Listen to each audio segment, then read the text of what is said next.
Divovsko moušusno govedo, praeovibos priscus. Bio je široko rasprostranjen tokom Pleistocena.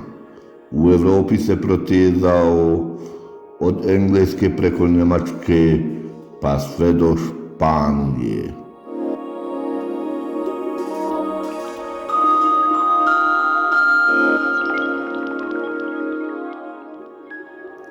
Znatno je veći od modernog moušusnog goveda sa visinom ramena od 1,30 m do 1,65 m i dužim masivnim udovima. U dužinu iznosio je oko 2,80 m, a težio je od 250 do 700 kg. Tokom ledenih perioda divovsko moušusno govedo obitavalo je u planinskim predjelima zajedno sa divovskim bizonima, irvasima i drugim alpskim životinjama. Ova vrsta je također živjela u otvorenim šumovitim ili savanskim staništima.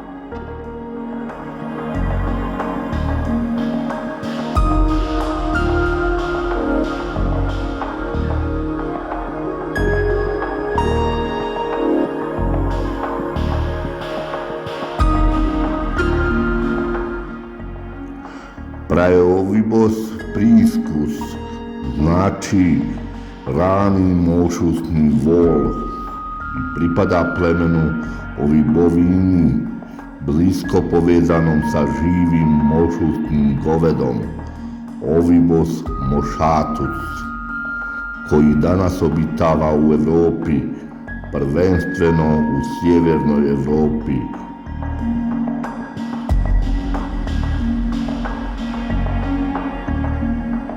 Moušusno govedo Ovibos moschatus dostiže impresivnu veličinu, naraste od 1,10 m do 1,50 m u grebenu, doseže od 1,80 m do 2,45 m u dužinu, te teži između 200 i 410 kg.